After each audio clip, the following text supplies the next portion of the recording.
Good morning students.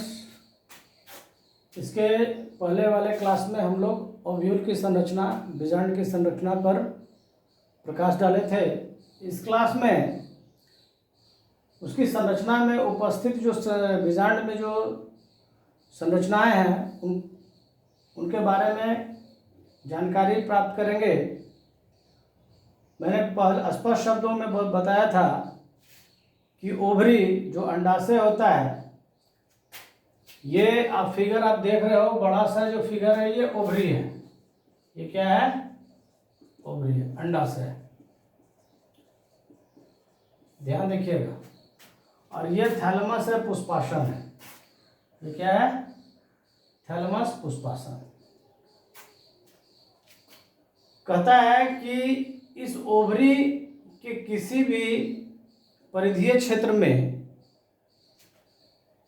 एक tissue होता है, उत्तक होती है, जिसको प्लासेंटा कहते हैं। जिस प्लासेंटा से यह बीजांड ओव्यूल जुड़ा रहता है। कहता है कि प्लासेंटा और ओव्यूल के बीच जोड़ने का काम करता है फ्यूनिकल। कौन करता है? फ्यूनिकल। ये प्रीवियस क्लास में मैंने बताया था फ्यूनिकल के बारे में। और फ्यूनिकल यहाँ आप देख रहे होंगे, लिखा हुआ है कि ओव्यूल बीजांड ओवरी के प्लासेंटा के साथ एक लंबी तंतु के साथ जुड़ी रहती है, जिसे फ्यूनिकल कहते हैं। तो ये संरचना क्या हो गई? फ्यूनिकल की संरचना हो गई। इसको मिटा दे रहा है।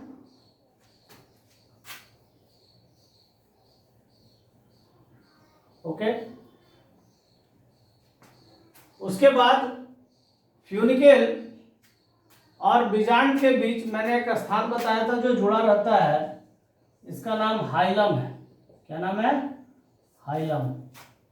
अब देखिए, हाइलम वैसा स्थान जहां ओव्यूल तथा फ्यूनिकल आपस में जुड़े होते हैं।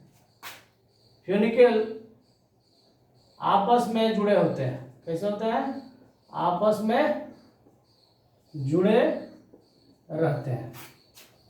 तो ये हाइलम एग्जामिनेशन में बार बार पूछा जाता है, इस पर आप ध्यान रखोगे।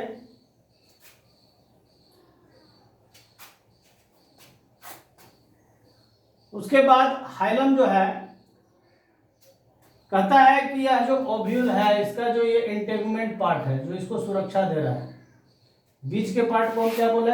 Embryo sac. क्या बोले थे?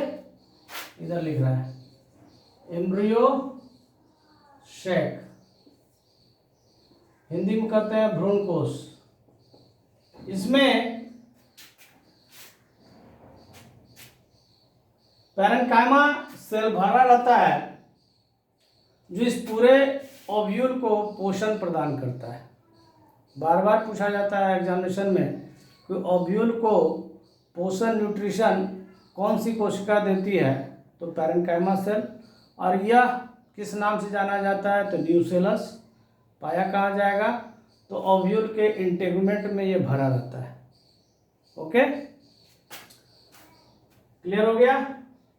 तो न्यूसेलस, पैरेन्काइमा सेल जो पोषक उत्तक के जैसा कार्य करता है। उसके बाद इस एम्ब्रियो सेक को त्वचीय आवरण घेरे रखती है, जिसको कहते हैं इंटेगुमेंट।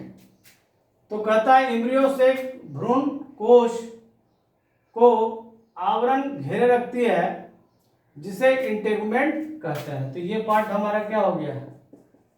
इंटेगुमेंट हो गया। ओके। अब ध्यान देना है कि ये जो हमारा ओव्यूल का जो संरचना है, इसका अग्र भाग और आधारीय भाग कौन सा होगा? इसको ध्यान रखिएगा। तो अग्र भाग इसका माइक्रोपाइलर एंड कहलाएगा। माइक्रोपाइलर एंड या माइक्रोपाइल कहेंगे। बीजांड का जो अग्रभाग होता है, इसी रास्ते से पॉलन ट्यूब, इसी रास्ते से पॉलन ट्यूब, हम ये बना रहे हैं पॉलन ट्यूब की संरचना। आप देखोगे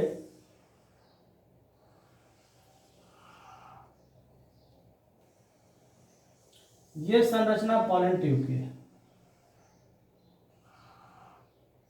पॉलन ट्यूब की संरचना है। ये हो गया पॉलन ट्यूब। इस पॉलन ट्यूब के माध्यम से मेल गैमेट, ध्यान से सुनिएगा, पॉलन ट्यूब के माध्यम से मेल गैमेट फीमेल गैमेट के पास यानी एक सेल के पास पहुंचती है, ध्यान रखिएगा। और मुख्य रूप से इसका मुख्य द्वार होता है माइक्रोपाइलर एंड। एग्जामिनेशन में धैर्य से हमारी बात को सुनेंगे, समझेंगे, जो प्रश्न आएगा उसके अनुसार आप जवाब दोगे। तो माइक्रोपाइलर एंड अपेक्स अग्रभाग होता है, जो छोटी सी छिद्र या ओपनिंग होती है, जिस स्थान से पॉलन ट्यूब मेल गैमेट को लेकर एम्ब्रियो सेक में जाता है। क्लियर हो गया? माइक्रोपाइल ओव्यूल का अग्रभाग है, हम बार बार कह रहे हैं। तो जब ये माइक्रोपाइल अग्रभाग है तो इसके अपोजिट भाग यानी इसके विपरीत स्थान को क्या कहते हैं? तो इसके विपरीत स्थान को कहते हैं चला जा। ये माइक्रोपाइल है तो इसका विपरीत ये हो गया चला जा एंड। कहता है कि चला जा एंड एम्ब्रियो सेक का आधारीय बेस भाग होता है, यह माइक्रोपाइल के विपरीत होता है। ये बार बार परीक्षा में पूछा गया है कि माइक्रोपाइल के विपरीत स्थान को बीजांड में किस नाम से जानते हैं, ओव्यूल में किस नाम से जानते हैं, तो आंसर मार के आइएगा चला जाएगा। क्लियर है? तो ये जो संरचना है और उसके साथ संबंधित नामें हैं, इसको मैंने आपको बताने का प्रयास किया। अब एक चीज यहाँ पे इंपॉर्टेंट है जिसको आप ध्यान रखेंगे कि जो एम्ब्रियो सेक बना, ये हमारा एम्ब्रियो सेक है, ये पार्ट। एम्ब्रियो सेक में माइक्रोपाइल को एम से डिनोट कर रहा है, चलाजा को सी से डिनोट कर रहा है। माइक्रोपाइल एंड की ओर फीमेल गैमेट के रूप में एक बनता है, एक सेल, और इसको सहायता प्रदान करने, सुरक्षा प्रदान करने के लिए दो सिनर्जिड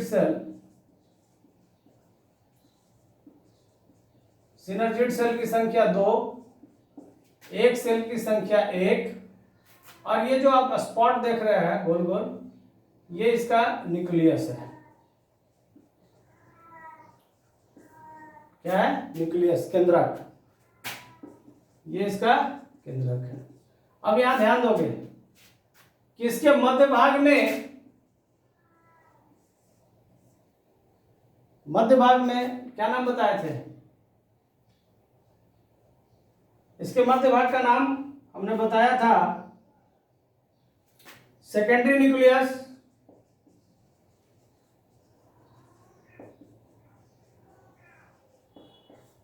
इसको कहीं आप देखोगे कि ध्रुवीय केंद्रक भी कहा जाता है। तो यहां आप देख रहे हो कि इसमें 2 केंद्रक है। इसमें कितना केंद्रक है? 2 न्यूक्लियस।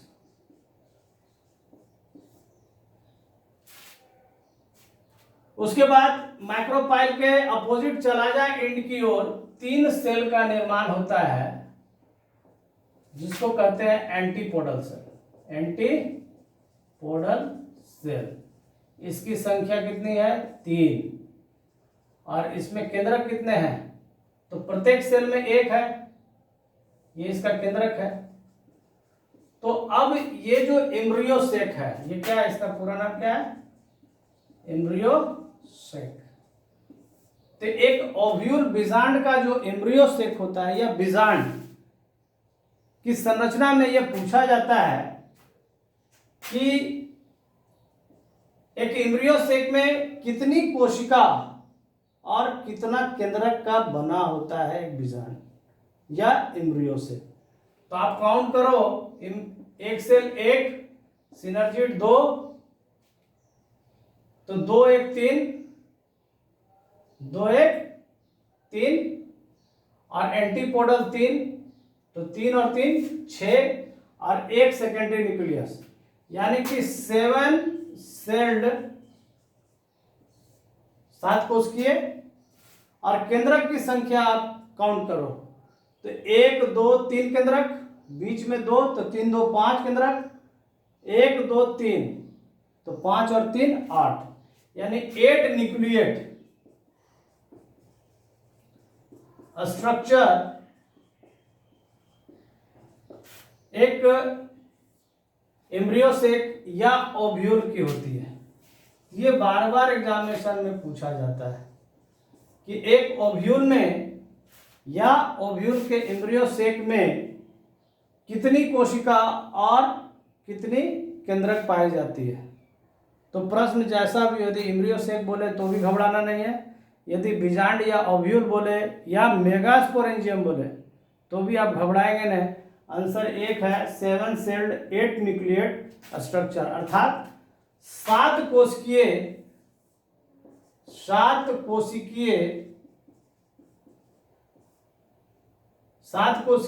8 केंद्रक संरचना। ये बार बार एग्जामिनेशन में पूछा हुआ है। ओके, इसको आप नोट डाउन करें और बार बार इसके नामों को आप प्रैक्टिस करें, याद करें, उसके पोजीशन को ध्यान में रखें और उससे जो एमसीक्यू प्रश्न है, मल्टीपल चॉइस क्वेश्चन, उसको आप ध्यानपूर्वक बनाएं। एग्जामिनेशन में बिजांड की नामांकित संरचना पूछा जाता है बार बार। आप उसको प्रैक्टिस करके घर पे 1-2 बार उसको प्रैक्टिस करें। आई थिंक आपको ये क्लियर हो जाएगा। Okay, thank you.